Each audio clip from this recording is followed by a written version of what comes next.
All right, we are now 24 days into this government shutdown, and Speaker of the House Mike Johnson is struggling to keep his coalition together. We've already seen Marjorie Taylor Greene thrashing, trying to break from the Republican viewpoint on this because she understands the implications of healthcare premiums rising so rapidly. This is something that cannot be hidden. Like when Donald Trump takes a $400 million jet from Qatar, that's rather abstract. Most Americans don't feel that on a day-to-day basis, but this is something that Americans are feeling, will continue to feel, and they're blaming it on Republicans. I want to start off with this clip of Speaker of the House Mike Johnson talking about a healthcare plan that is potentially coming.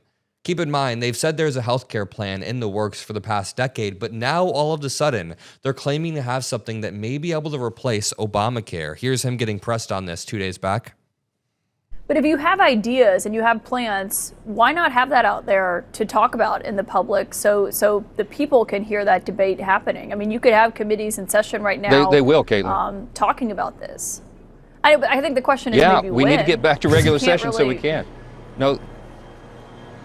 No, we're not going to allow Chuck Schumer to play selfish political games and hold the American people hostage. We will not negotiate with legislative terrorists. We're not going to let them do that. We can't. We owe it to the people to get this government operating again. Republicans have now voted 12 or 13 times, counting the House and Senate, 13 times to open the government, and the Democrats have voted 13 times to close it down. It is wrong. There is no reason for it. And Okay, a few things. Number one, negotiation is inherently bipartisan. If you want the government to stay open, you have to have a conversation with Democrats. Number two, when Speaker of the House Mike Johnson calls leading Democrats negotiation terrorists or whatever, he's called us an insane amount of things, but in this clip he says, we don't negotiate with terrorists or whatever the hell.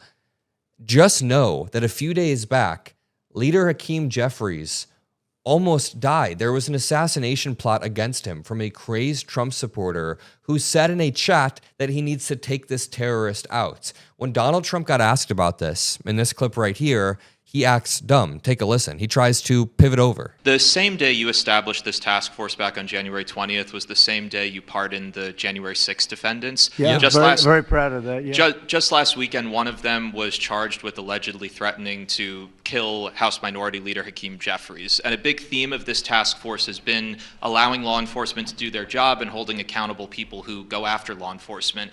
Do you worry that your actions back on day one undermine what this task force is trying to accomplish? No, you have thousands of people that we're dealing with, and if one goes haywire, look at what this guy in Virginia said, where he wanted to kill his opponent. He's going to kill his opponent. He's going to kill his opponent's children and I think wife. That's not what he said at all. He didn't say that at all. And he continues to run, and the Democrats continue. He's running for Attorney General in Virginia. Look what he said. So now, do you think all Democrats should be prohibited from living anymore? I mean, think of what he said. He's going to kill his opponent, and he's going to kill the children of his opponent, and I think the wife. I said, this guy's sick. That is a sick guy. And how do you vote for somebody like that? But I don't view that every Democrat would say that, because not every Democrat would say that. We're not saying that every Democrat or every Republican is saying a single thing. What we're saying is that you pardoned 1,600 people, and not just one of them is acting out, but dozens of them have either been rearrested, one of them on child pornography charges. You can look it up. His name is Andrew Taake, Taake. He was arrested for child solicitation. One was killed near where I grew up in Indiana because he tried to attack a cop. Spoiler alert, when you pardon somebody for attacking cops, that tells them they can do it again. And when they try to do it again, it might not go as well as it did the first time. I mean, it didn't go well the first time either, but just know that when Donald Trump is talking about this and trying to downplay it, Trump pardoned a 43-year-old January 6th rioter, Christopher Moynihan, and he's now being arrested again for threatening to eliminate House Leader Hakeem Jeffries. Moynihan texted, quote, "I cannot allow this terrorist to live. I will kill him for the future." Let's listen to Speaker of the House Mike Johnson being asked about this exact thing. Do you think he is responsible about it, or do you think he just plays dumb and acts like he has no clue? Get pardoned for every single person that was convicted as a result. I don't know any of the details of this at all. I don't know who's been alleged to have been involved in this. I will say that anybody who threatens political violence against elected officials or anyone else should be have the full weight and measure of the Department of Justice on their head. I trust that will happen. I hope it will. We are intellectually consistent about that, obviously. I will tell you this. The violence on the left is far more prevalent than the violence on the right. Don't make me go through the list. You all know it. All of these the assassination culture that's been advanced now, this is the left in almost every case that is advancing this and not the right. So let's not make it a partisan issue. You don't want me to go there. We're just going to say anybody, any deranged individual, this has to stop. And the rhetoric that you saw on display on Saturday, we highlighted yesterday, it plays into this, okay?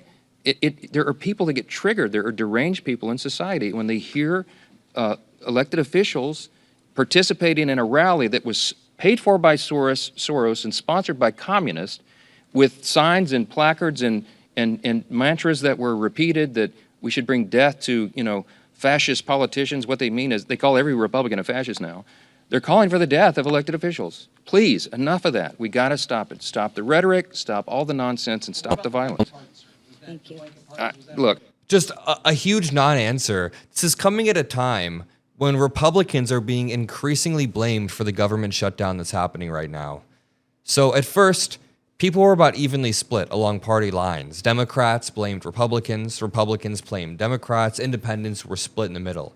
But as time's gone on, and as more Republicans have been speaking out, for example, Marjorie Taylor Greene has been, again, thrashing, trying to break with the Republican Party, saying, listen, I'm not just beholden to what Trump is saying. We need health care. Healthcare premiums can't just rise by, some people say double, some people say 1.5 times. I mean, healthcare premiums are going to skyrocket, and Republicans are the ones playing games. The survey of 1,000 people found that 53% of respondents blame the potential economic fallout from the shutdown on Republicans in Congress and the president, compared with 37% for Democrats. I mean, that is a stark difference from where it was before, when it was about even. The survey also shows increasingly negative attitudes about the president's handling of critical economic issues. Just 34% of the public approve of his policies on inflation and the cost of living, with 62% disapproving. I mean, it's getting brutal out there for him. Ron Filipkowski points out, Mike Johnson today will keep the House adjourned for the 81st day out of the last 93.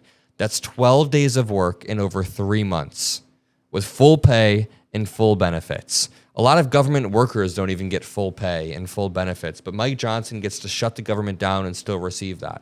The Senate has been working, so this is not about the shutdown. It's about avoiding a release of the Epstein files, increasingly becoming obvious as Speaker of the House Mike Johnson squirms through all of his interviews and answers no questions. Donald Trump, Speaker of the House Mike Johnson, they have covered up for multiple cases like this. Remember, never forget, Matt Gaetz was almost going to be exposed by an investigation, almost going to be exposed by a committee, and then he resigned. Now, we still got the Matt Gaetz files, but we haven't gotten the Epstein files. They are covering those up. At the same time, millions of Americans are suffering. Tens of millions of Americans are suffering due to this government shutdown. I'm going to leave it there. If you appreciate the updates on the Adam Mockler channel, all that I ask is that you drop a like. Make sure you subscribe below. We have a debate show dropping within the next few days. Don't miss it. I'll see you on the next one. Peace out.